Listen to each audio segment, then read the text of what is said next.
Hello and welcome. Join me. This is a breakdown and kind of the anatomy of the hip opener position. This is from the latest 20-minute video that I put up on YouTube. And so what I'm doing here is giving you like an anatomical explanation of why we're doing what we're doing and what kind of difference it's making in your body, and like a breakdown of how also to do this. So we're going to work with the introductory hip opener exercise. And the first thing that we did was, and you'll need 2 blocks, so if you don't have 2 blocks with you, hit pause and come on back with a couple of blocks. I'm going to stack one on top of the other. And we started seated, just nice and gentle. Seat on a couple of blocks. So first of all, this allows us to stack the hips, and that's really important for your spine. The next thing we do is we take muscle activation. We do some small muscle activation. Now, if you're talking about opening the hips, a lot of people go to a stretch, for example. They might get down in like a frog stretch, and that certainly can help release the fascia. But there's not that muscular activation to support that. So sometimes people can, injure themselves slightly or a lot, just simply because they're not cultivating the strength to back up the stretch that they want to get. So for every stretch, there has to be enough strength to support the stretch. Otherwise, you can end up in injury just from simply stretching. So here's how we do this. We take one foot out slightly, out. Now, there can be a lot of strength cultivation from dropping your foot into the floor. So first things first, I just want you to push the sole of your right foot into the floor. And notice how that changes the position in the hip. How that changes the activation of the muscles right in the upper quadrant of the thigh. You can feel that, right? Next we go push, we add knee out.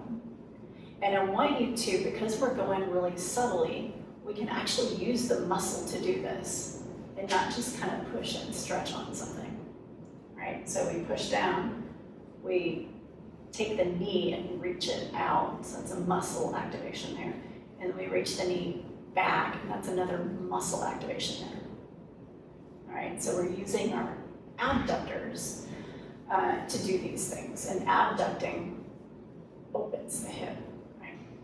So let's try that again. The foot pushes down, the knee reaches out, the knee reaches back, muscular activation. Then I showed it in a squat position. That's a little bit more challenging because a squat position is challenging for many of us.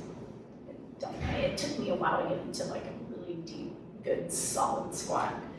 And maybe we'll play with that in an upcoming video on how to cultivate your squat.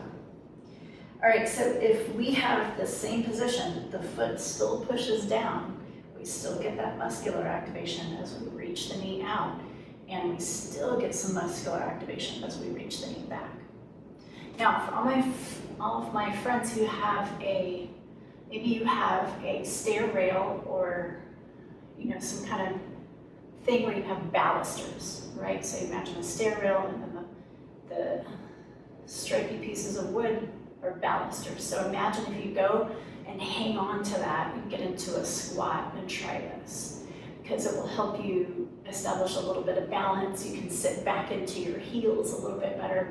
You can lengthen your spine a little bit better. So I highly encourage you, if you have something like that or some column to hang on to in your house, try it out and see how that goes.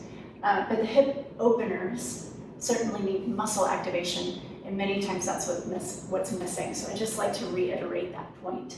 And that's about it. This one's pretty simple. So Stay tuned. I have another pose breakdown, movement breakdown for you coming up soon. And also, after you try this out, go back to that 20-minute video and do another little practice and see if that made a difference. If you have questions, leave them in the comments, or you can reach out to us at movewellwithus.com.